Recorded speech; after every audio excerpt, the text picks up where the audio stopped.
I saw last week that Elon Musk made the news for tweeting, right? He makes the news for tweeting.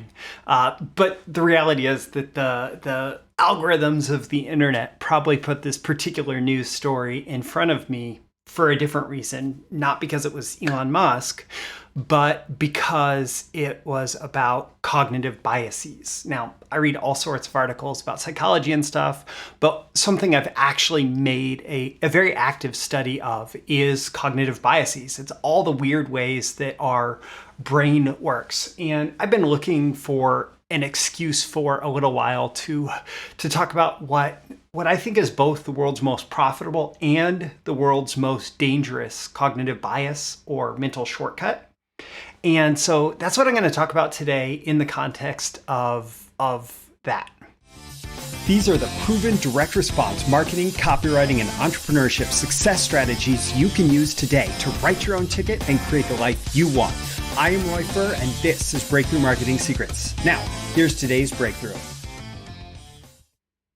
Okay, so if you watch Breakthrough Marketing Secrets as a video, you can see that I'm sharing my screen with this graphic of 50 cognitive biases. If you are a podcast listener, this might be one that you want to look up on YouTube. But basically what you see here, this is the graphic, the infographic that Elon Musk tweeted. And this is a list of 50 different cognitive biases to be aware of so that you can be the best version of you, is what it says. And I love how this particular graphic, and I'll make sure to link it in the description. I love how this particular graphic actually identifies different areas where this cognitive bias comes up a lot. So things like memory, social biases, learning biases, belief biases, money biases, politics biases. And it shows how these different cognitive biases come up. And specifically, it gives some sometimes funny examples for how these different biases play out. Like it gives an example. So the one and I mean, there's so much good in here, but the one in particular that I want to focus on here is the confirmation bias. By the way, what is a cognitive bias? So our brains actually don't like our conscious brain cannot process all of the information that is coming at us. Our brains cannot hold all the information. Like every day when we are going out, we're encountering the world, there's all sorts of information that's coming at us. And today, like with access to the internet, media, and all of that, it's so much more than ever before. And so our brains have always used shortcuts to come to conclusions. Now, those shortcuts do not actually lead us to the truth. What those shortcuts are designed to do, these thinking shortcuts that are sometimes called heuristics, they're designed to get us to a useful conclusion or a useful answer as fast as possible. And that can be wrong if it is useful in the sense that it aids our survival, basically. Like it is the thinking patterns that aid and enable our survival. And that's what a cognitive bias is. It's not necessarily accurate thinking. It is a thinking pattern that aids our survival. And oftentimes today, especially because these have developed over generations upon generations upon generations upon generations, especially today in our changing environment, like some of these things can be pretty dangerous as they get, as our shortcuts work to try to process all the information that's in front of us today. One of the biggest ones, the one that I think is in particular the most profitable and dangerous cognitive bias, is the confirmation bias. And let's see if I can zoom in on this a little bit. It is going to get blurry. Okay, so the confirmation bias here, it's on the left with the picture of the UFO. We tend to find and remember information that confirms our perceptions. We tend to find and remember information that confirms our perceptions. And the silly little example here shows a picture of UFO. It says you can confirm a conspiracy theory based on scant evidence while ignoring contrary evidence. So Going into a little bit more detail on the confirmation bias, basically we agree with things that confirm our suspicions, our current beliefs, things that are aligned with people who we respect. Now, we're going to get into all of these cognitive biases. They bleed into each other, right? But if we see someone who we tend to agree with and they say something else, we're going to tend to agree with that. And then we're going to go out and look for evidence in support of that. But the other thing that happens is as soon as we make a decision that something can't be true, something isn't true, something is not in alignment with what we want to be true, then we actually ignore the evidence that would actually lead to us changing our mind.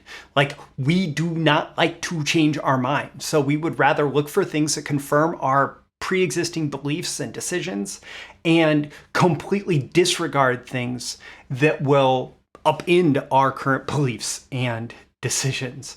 So I'm going to stop screen sharing here and keep talking to you. So why is this the most profitable and the most dangerous mental shortcut? Well, let's start with the profitable. So as a copywriter, as somebody who is in marketing, I know in hindsight, usually, that I have used the confirmation bias over and over and over again in order to create the sales pitch that I want. And copywriters in particular are great at implementing the confirmation bias and turning it into a message that we put out into the world.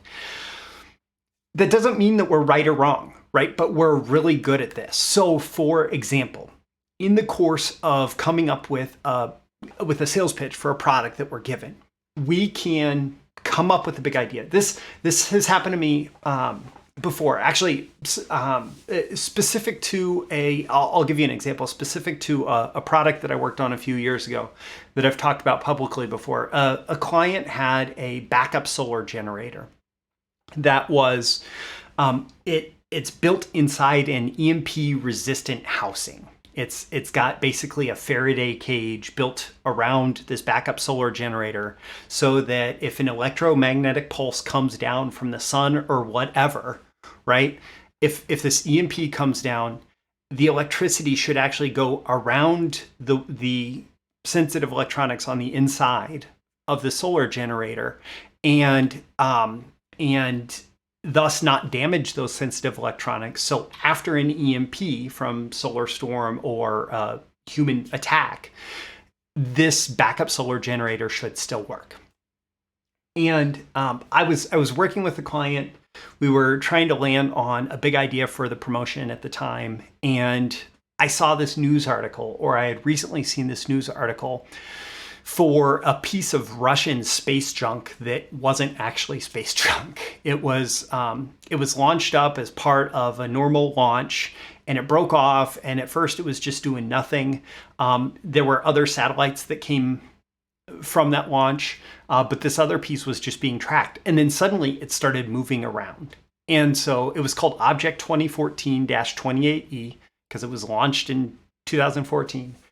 And suddenly there were all of these news articles about what if this is a space weapon. And so combining here, like space weapon, satellite killer, whatever this like crazy satellite thing is from Russia, that's this unidentified satellite, and EMPs. Okay, how do those go together? Well, as I'm researching EMPs, I figure out that if a nuclear weapon is detonated at high altitude, it creates a high altitude EMP. It creates an electromagnetic pulse. Like the radiation from the nuclear detonation does not get down to the earth, but the electrical waves of energy do. And in fact, there was some significant testing during the Cold War of high altitude nuclear explosions creating EMPs. And those tests were done by both the USSR and by the US. And these were well documented, especially the US one was well documented with pictures and stuff. Like there was actually there was parties in Hawaii as this was happening, and like observation parties, etc. So I say, crazy satellite thing going on right now, high altitude nuclear detonation creating an EMP. What if that satellite connects and creates this EMP? Like, what if that satellite contained a nuclear weapon, or a satellite like it contained a nuclear weapon that was specifically designed to launch an EMP attack? And so I found that big idea. And then getting back to this confirmation bias, I just went down the rabbit hole. What is everything that I can find that confirms this story is at the very least plausible, possible? And is this a realistic possibility? And so I'm going down that rabbit hole. I'm finding the research, and I'm good at researching. So I found a lot of research that I was able to then connect the dots. And it was all confirmation bias. Now, I believe that the product itself solved the problem that we were presenting in this promotion. And I believe that all of those dots could be connected in that research. I am not saying that I lied. I'm not saying that I misled anybody or anything. Like, I cited all the research for that promotion. It is really easy to do that as a copywriter. It's really easy to do that as a copywriter for something like that. It's also really easy to do that as a copywriter for something that maybe doesn't work at all. That's the snake oil salesman. That's the huckster. That's the person who's pitching just bunk. And once you have done it as a copywriter, use that confirmation bias to come up with a narrative, it's really easy to get someone else to believe it. And that's why this is so profitable, because we can come up with almost any story that we want once we come up with an idea that we want to believe is true. And as copywriters, like, this happens in long form direct response a lot. It can happen with investment copy. It can happen with health copy. It can happen with survivalist copy. It can happen in all sorts of different spaces. And I guess it's just worth knowing that that's true. It's worth paying attention to the fact that that's true. And it's worth making sure that you're using this honestly and ethically as a copywriter, as a marketer, such that you are kind of fact checking yourself and making sure that the conclusions that you come up to or the narratives that you can create are consistent with at least a probable reality for the prospects, from the prospect's perspective. Is this person going to feel duped at the end of the day, or are they going to feel like you created a true story for them? And whether or not it came true, like that space attack, it hasn't come true yet, but it is a possible scenario. Also, EMPs from the sun are a possible scenario. And people are able to sleep a little bit more soundly at night because they got that backup solar generator. There's lots of other ways that this confirmation bias is incredibly profitable.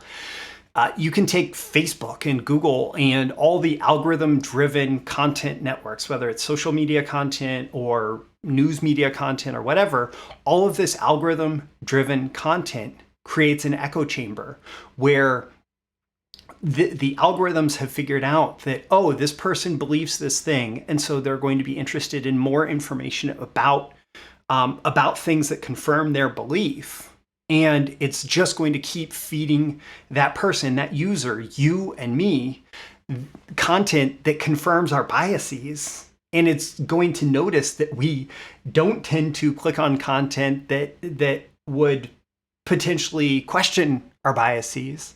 And so it's going to keep feeding us this information that, if we're not bringing awareness of our own confirmation bias to the table here, that it's going to keep feeding us this information that is going to lead us down a rabbit hole, not of finding the truth, but of finding things that confirm what we already believe, whether it's true or not. The other thing that happens is this happens socially. So I'm not going to get too deep into politics here, but there's a lot of in-group affinity and mindless agreement that is going on in this world right now. That once you decide that you're on side A or side B, that you just agree and look for things that agree with side A if you're on side A, or you agree and look for things that agree if you're on side B. And it's this mindless agreement that is all based on this confirmation bias. We don't want to feel like we made the wrong decision. We don't want to feel like we came to the wrong conclusion. And so we only consume content that agrees with, that confirms our pre-existing beliefs and notions. And so we get into this head nodding phenomenon where we're just like, yeah. And it doesn't matter if we're right or wrong. We just want to feel like we got it right from the beginning. We just want to feel like, people agree with us, right? And this is this is super profitable for the media companies, for marketers. Like once you get someone feeling like, hey, I'm on your side, you get their head nodding, then you can take them in almost any direction that you want. Or you come up with a big idea and you start to find all this research that you can use to support it, whether it actually does factually support it or not. You can get them to do what you want them to do. You can get them to believe what you want them to believe. You just have to make them think that the sequence of beliefs that they go through is a confirmation of their pre-existing biases, prejudices, beliefs, perception of reality, whatever, right? You just have to get them to think that they are basically confirming their own correct opinion. And make sure that they don't feel like they're questioning themselves or questioning the people that they trust or questioning the group that they're a part of or whatever. Now, this is dangerous, of course, for the exact same reasons. I mean, you get in that algorithm echo chamber and you can get further and further away from the truth.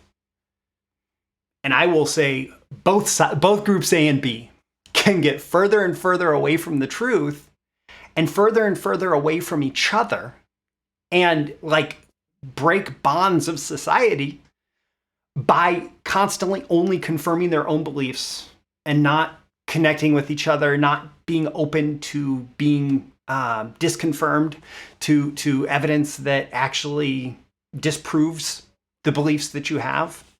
And this happens in algorithms on the internet. This happens socially. It happens person to person. It happens everywhere that there are humans, that this confirmation bias is going on. And so, the most important thing that you can do with this information, the most important thing that you can do is understand it. The second most important thing that you can do is protect yourself from being misguided by the confirmation bias. And my favorite way of doing this is I ensure as big of a diversity of inputs as possible. I have my own beliefs and biases. Definitely. I have my own political leanings. I have my own whatever. I always try to take in inputs. I try to teach the algorithms on the internet to give me inputs from multiple sides. Now, I tend to steer clear of the most extreme, but I ask them to give me somewhat mainstream inputs on both sides so I can understand the different perspectives. And a super valuable practice is something that happens if you ever get on debate team or in debate, right? Into debate. One of the things that you have to do to be successful in debate is to be able to argue the alternative viewpoint, to be able to argue against your pre-held notions.